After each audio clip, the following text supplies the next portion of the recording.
arena that I started in was growing up in the 70s, mid to late 70s into the early 80s.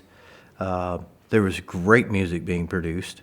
I decided that I needed to learn how to sing and I needed to learn how to play music. So I joined choir at the 7th grade level once it was available. And I started playing trumpet in the band at 5th grade. I saw the music life probably for the first time on the High Voltage album. They had all the notes from the school to Mr. and Mrs. Scott and Mr. and Mrs. Young talking about how their kids were acting up in school and acting crazy, and of course to youngins such as myself, I thought that was awesome. You know, who wouldn't want the principal writing home to their parents? So I actually started to emulate that. That was 5th grade, and 5th grade is where the intersection with drugs started. In that time period, along with that High Voltage album, comes along a friend of mine. We're walking through a field one day over near the zoo, and he pulls out a little cigarette cellophane and asked me if I wanted to get high. I thought, okay, why not? So I did. And then we went back to his house, and his older brother pulled out this great big bong. The next day, I went home, 11 years old, and I told my brother that I thought I had something on him. You know, he's 4 years older than me, and I thought I had something on him. I'd done something cooler than him first. And I says, hey man, guess what? I got high last night. And he says, really? And he reaches under the bed and he pulls out this tray and he pulls out a bong and a bag of dope. And I believe it was within a weekend or so of the first time my brother and I went out and did something, and I got drunk and high. And I barfed all over the side of his truck, and that began that process of my brother and I running around being crazy for the next couple years. He would take me along and like show me off because I could outsmoke a lot of people his age. And it was shortly after we began the process of this 2-year run of getting high constantly that somewhere in the middle of that, Mom and Dad got divorced. My era of smoking dope was from 5th grade until 8th grade. In 8th grade, I actually stopped smoking dope because I got so dumb that I couldn't handle it. I was almost flunking history, which was my favorite course. However, over that summer, between my 8th grade year and my 9th grade year, I came across a friend named Fred who owned a guitar. That's where the music came from. And he had this guitar that he let me have. And it was a Spiers guitar, and it was awful. But I played it, and he taught me Fly By Night by Rush. It's my first thing that I ever learned. I took the guitar home, and I went crazy with it. And I, on my own, without any help, I learned a lot. Fred and I developed a very, very close friendship. We both really, really got into the Doors. I had quit smoking dope, but once Fred and I began our relationship, I started drinking. And I started drinking, we were drinking a lot. The partying began to intertwine in my second band. This was getting into my late junior, early senior year. And the two guys that I hooked up with, this drummer and this singer, they were older and they would buy alcohol. And they liked to drink a lot, and I liked to drink a lot. So by that point, late junior, early senior year, the drinking was more frequent. I still got good grades. I still did what I needed to do. My family had no idea what I was up to. They had no idea that every single night that I left the house, pretty much, I was drinking. A friend of mine and I had split a liter of Jack Daniels in a very, very short period of time. And we were on our way to go get Freddie, and I rolled my car over on the way. We were able to get the car rolled back over, get it moved off the road, and I called my dad and had him come get us. Luckily, my friend hadn't been hurt, and Dad came and got me with my stepmom, but they had come from the bar, so they didn't smell it. So I got away with it, sort of. At that period, it was full steam ahead. We didn't think about things much. Early in my band life, it was all about the drinking, and much to my regret, there wasn't much time spent working on music, working on getting better, unfortunately. And I absolutely hate the fact that my real love at that period was the alcohol. It just breaks my heart that I have to admit this. We didn't care about the music. We thought we did. We were too busy thinking we were going to be rock stars or whatever it was we were going to do.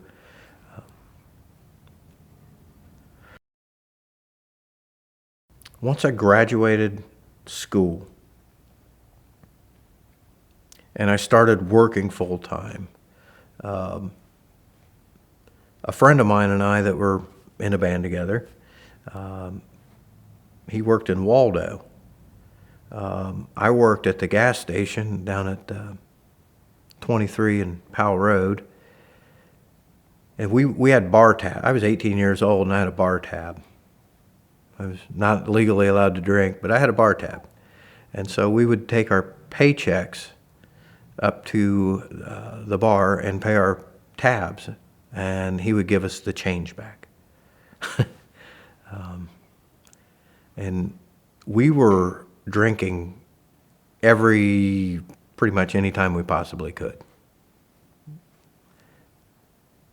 During my senior year, towards the end of it, I met the person who would become my first wife. Her parents were Christians, and they hated me, and they wouldn't let her see me. They were probably, they had a good reason, obviously, but I really cared for her. Roxanne and I had 3 awesome, beautiful little girls together.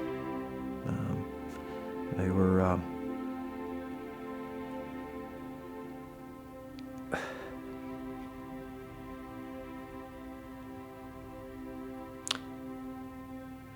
they were the love of my life, but they also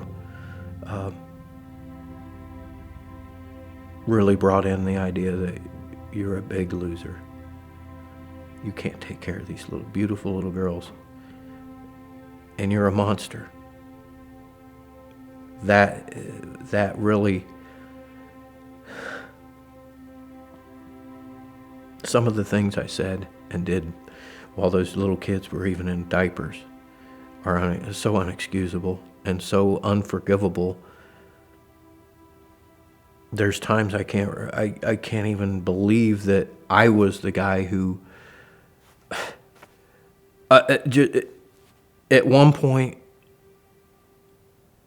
I was full of rage, I was full of hate and venom, I was drinking constantly. I got onto an every other day cycle.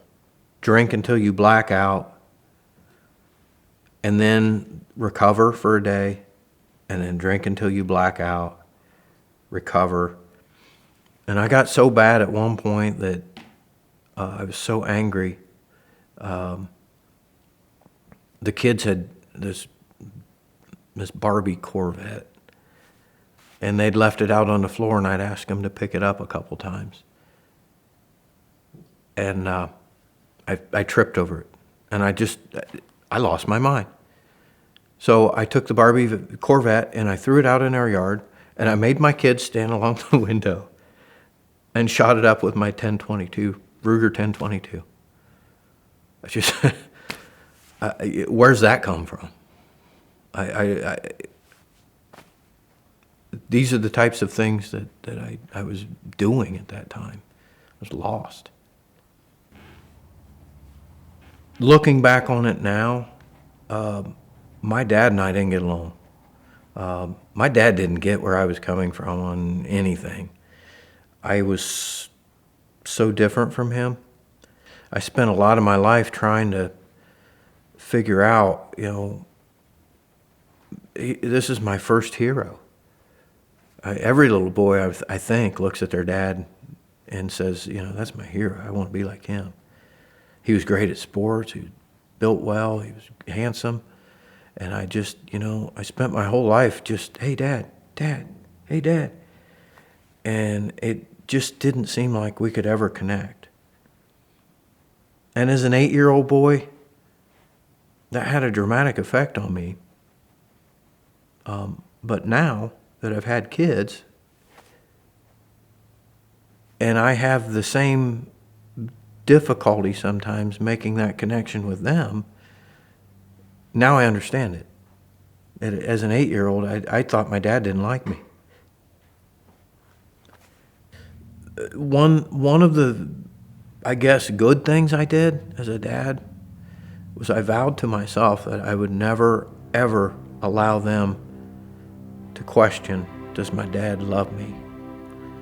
Or does my dad like me? Or, I wanted my kids to grow up knowing that they were my kids and that I loved them.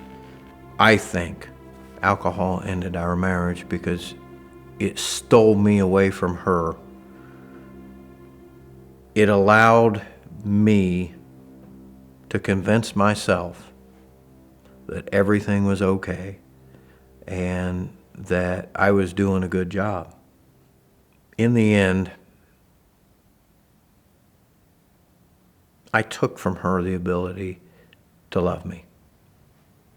I was so far out of control that the guys, my drinking buddies, told me, you need to quit. You're out of control. Those were the guys that I drank with. They said, you got to quit.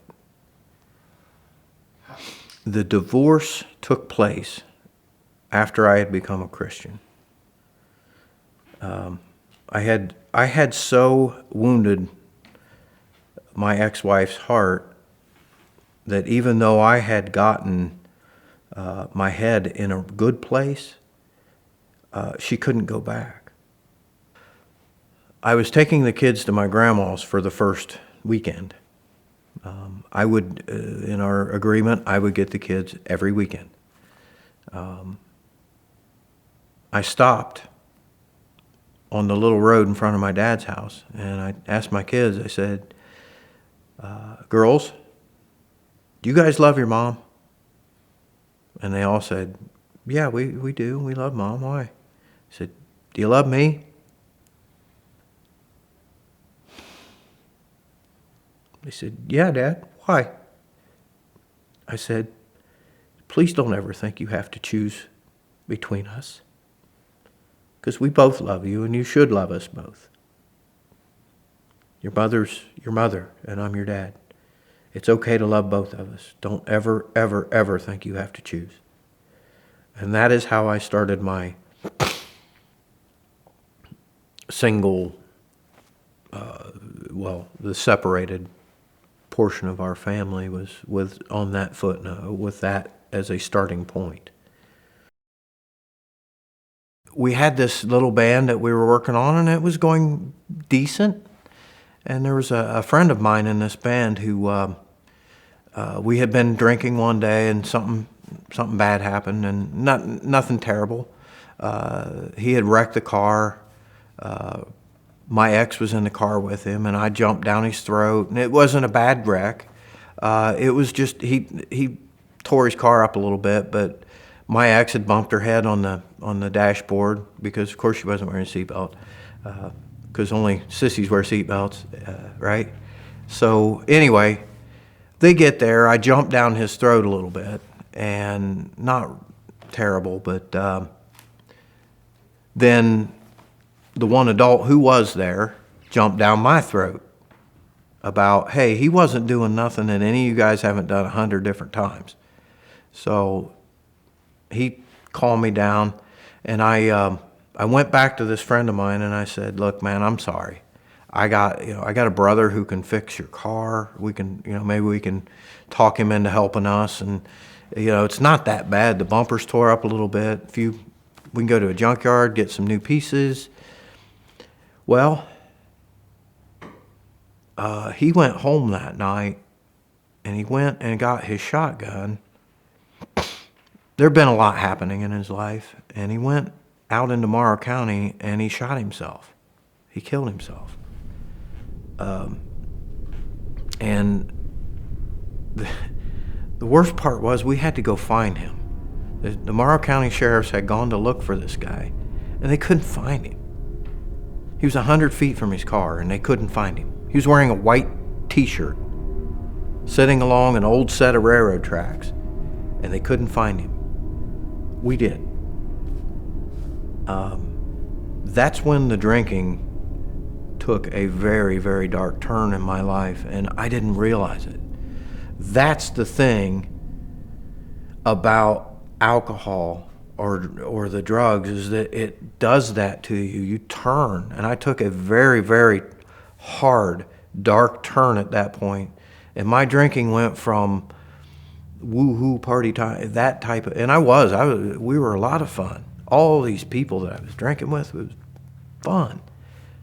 And then it got dark, and I started getting mean and pretty hateful. By that time, I had taken some classes down at Columbus State. And I wrote a paper back then. I still have that paper. I got an A on it, but it was about my alcoholism. And I wrote that at 19. And at that point, I knew something was wrong. I didn't know what to do about it. The drinking went on, and at 29, I quit drinking at the very end of my 29th year. Prior to that, I had tried to quit drinking. I had just tried to quit. It was a lifestyle to me. So it was so hard for me to live life without it. I was not drinking, but I wasn't happy. And all the people around me would have gratefully handed me a beer if I would have taken it. And several different times I quit. The time before the last time, it went almost 9 months, and nobody enjoyed it. I didn't enjoy it. And when I picked up that habit again, my first daughter had arrived, and there was a very unhappy young mother when she found out that I had begun to open cans of beer again. I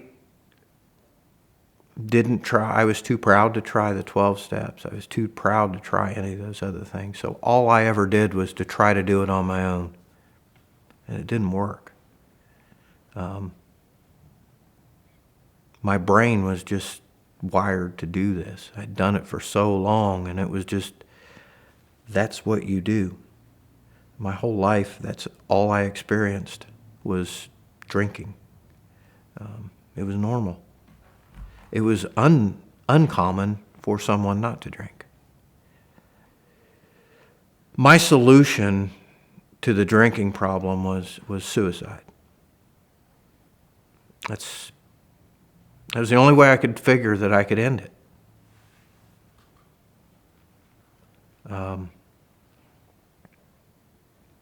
So I set about to do that. And I was at my house. I was all alone, and I was sitting at my kitchen table, and I was working on the suicide note. And I was sitting there thinking, where will I do this? And at the time, I was so mad at my dad. It wasn't fair of me to be mad at him, but it was. And I obviously wasn't thinking clearly. So I thought I would punish him. And I thought, how better could I do that than to go to his house while he was at Lake Erie over the weekend, use his shotgun, and blow my head all over his living room. Or I was wanting to make it real graphic and real ugly. And the suicide note that I had a piece of paper and a pen in front of me. And if I was never good at anything, the one thing I was good at was writing. I was a pretty gifted writer. I like to think of myself as somewhat of a wordsmith. And I was going to use pen to paper to hurt my dad.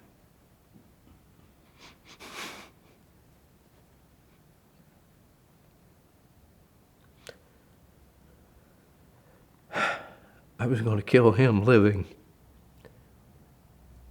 with that piece of paper. I was going to try and cut his heart out because I felt like he'd done that to me. And as I sat there pondering what my poison pen could do to him, a voice came to me that I didn't recognize. I couldn't hear it, but I felt it.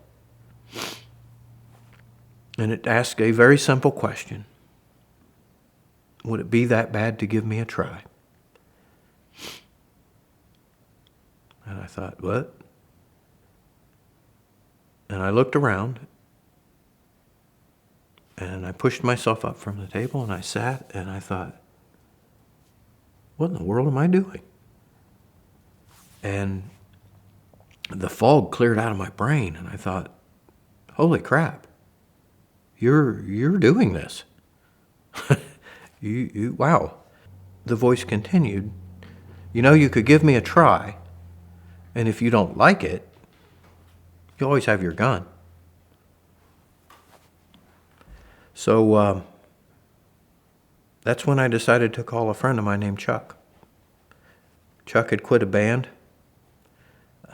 to serve Christ. Being completely unchurched, I had no idea what that meant. I left that room that day. He put his drumsticks down and said he couldn't do this anymore because he wanted to go serve Christ. I thought, well, he's not here. How are you going to serve him? What are you going to serve him? Does he need French fries? I don't know. I was completely unchurched and had no idea what that meant. So I called Chuck because Chuck had been a guy who had been a bright spot in my life even after he went to serve Christ. He told me about the neat things that were going on.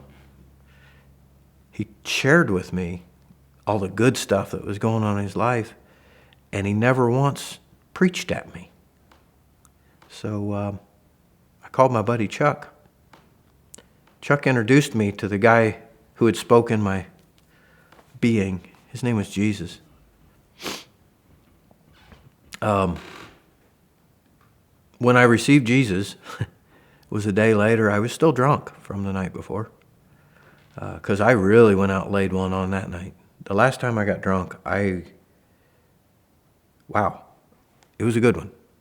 I went out with a bang. But then I knew that I had to quit.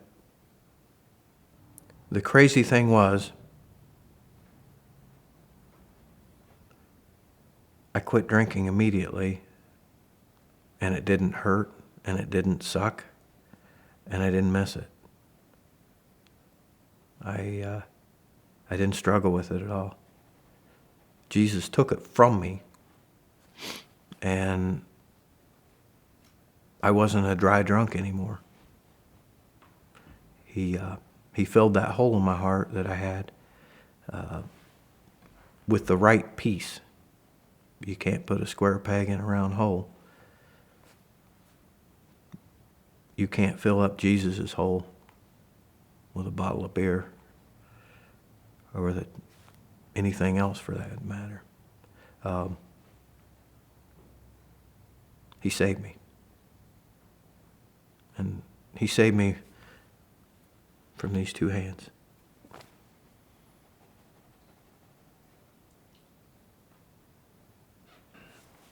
The first several years was kind of like a parallel life. Parts of it went worse. Parts of it were way, way better. As I was getting to know Jesus, and he was speaking into my heart, and he was, I was close to God.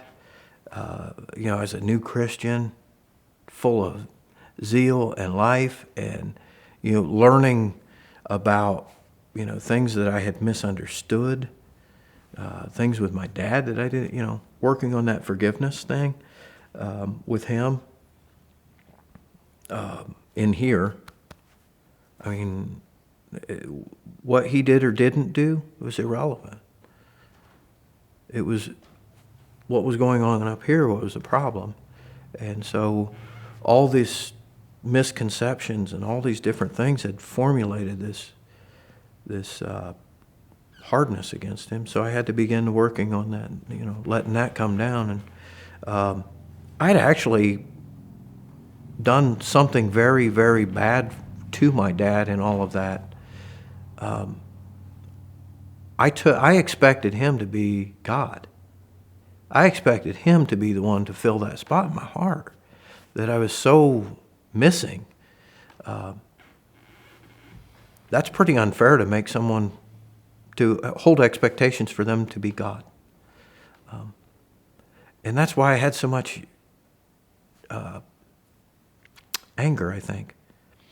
Once I released him from that, okay, Dad, you don't have to be God anymore. You will no longer play the role of God in my life. I'm going to let God do that. Once I let go of that and I forgave him, there was this huge release that I felt. I don't know if he felt it or not, but that I felt in our relationship, because the expectation level came back down to normal. This is another human. This isn't, this is my dad, but he's not God. What Jesus did for me, the way that I can illustrate this is through a day I had at work one time. I was at a supply house picking up supplies for a job, and I saw these guys I hadn't seen for quite some time. I had been withdrawn out of the scene, getting healing, getting stronger, and being able to deal with public again. And they asked me how I was doing. I told them I was doing great. I said, I'm doing wonderful. I've been going to church. I quit drinking. I quit smoking. At the time, it was about a year when this conversation had taken place, and it had been a good 6 months since I had had the last nicotine fit that I could recall. So I was happy, and I was feeling good, and I told them about all the great things that I was doing.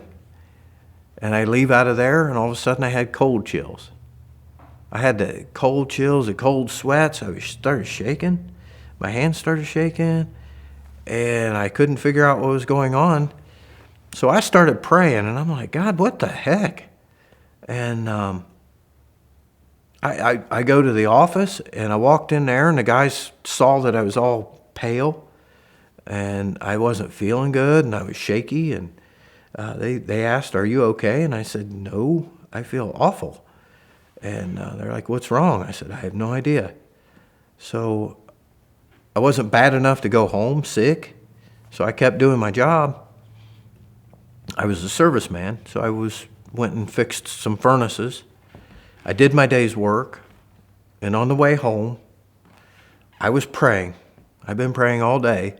Oh God, take this away from me. And just as I pulled into town, a download hit me. When God speaks to me, I can't explain it. It isn't in my ears. It's just a knowing. I call them downloads. A download hits, and he said, "Look, you remember this. You didn't quit anything. I took it from you. I hold it in my hand, and anytime you'd like to have it back, you're welcome to have it." And I said, "Oh." And the thing went away. And I said, "Wow, I'm sorry, God." And he said, "Just remember, if you ever want it back, I took it from you." And so from that day on, I never had another Nick fit. And from that point on, I've also played in bands that I went into bars for 5-7 years. I played in the bars. Didn't bug me. Never wanted to drink. Never wanted to smoke. Never had the first desire. I never had the first withdrawal. And it was simply because he holds it in his hand, and anytime I want it back, all I got to do is let him know. And so the difference between me doing it and him doing it is I was a wreck when I did it, and I was a hateful, mean person. When he took it from me, I wasn't.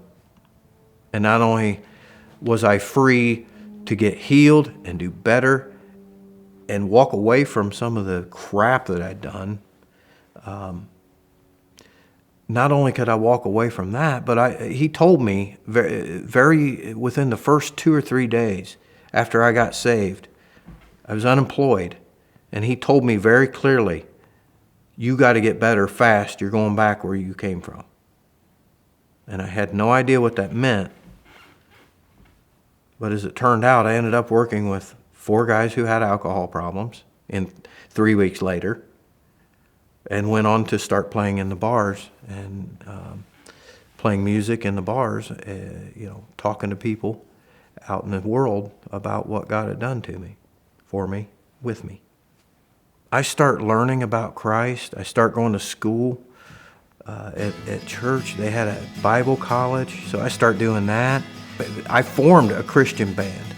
We got out, started playing at some youth group events. People got saved. That was cool. Got to help people come to Christ. Joined street ministry team down at the Better Way, down in Columbus in the short north. Went into an environment that I knew nothing about in the inner city. This was a cool thing. He took me down this course of rediscovering Eddie,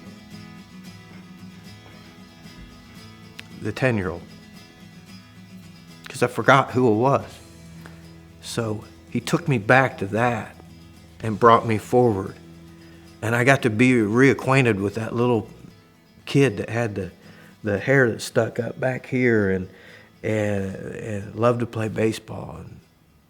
And for the first time in my life, I could have fun without alcohol, without drugs. I didn't know how to do that. That's one of the things that had escaped me.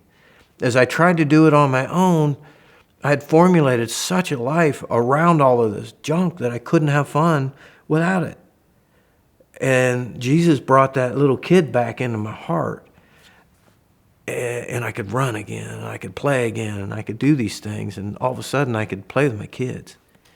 My kids get into soccer. I couldn't keep up with them running. So, I decided that I'd pick up running. And I had a good time with it. I started, eventually running marathons. And I've played music with some really great musicians that I would have never thought that I'd have the opportunity to play with. I've gotten to do things I never thought I'd get to do. currently doing prison ministry, and that's just nuts. I would have never gone into a prison before this. Those guys did the same thing I do, or had done. And at one point or another, they made a decision that I didn't make, and they took a left turn instead of a right turn, where I did. In the book of Job, it talks about how Job lost everything, and God allowed him to walk through a test. And at the end of it, God blessed him with double what he had beforehand.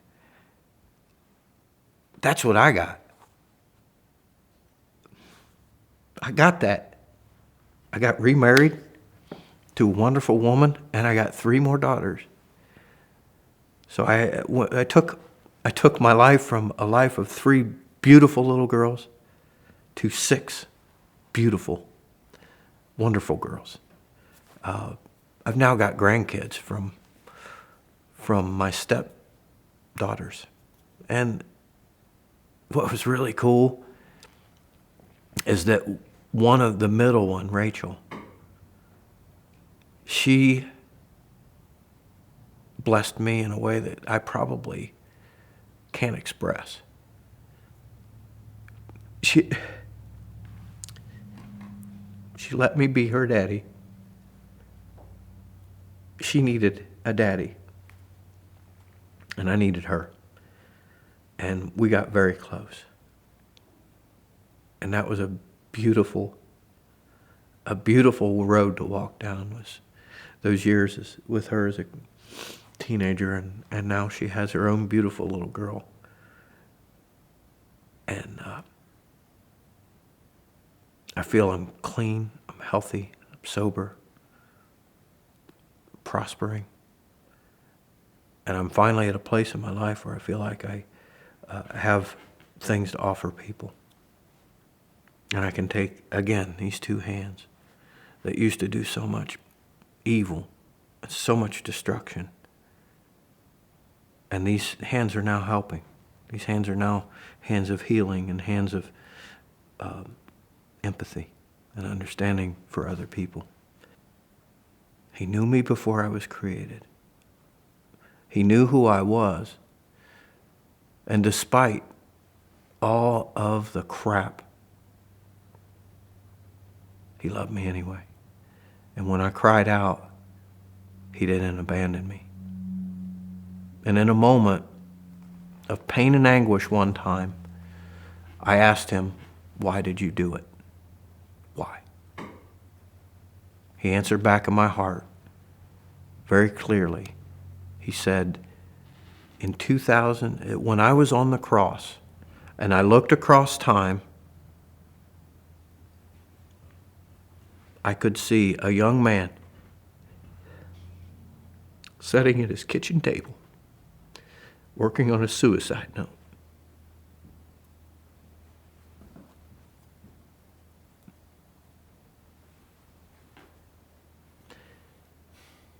That kept him on the cross.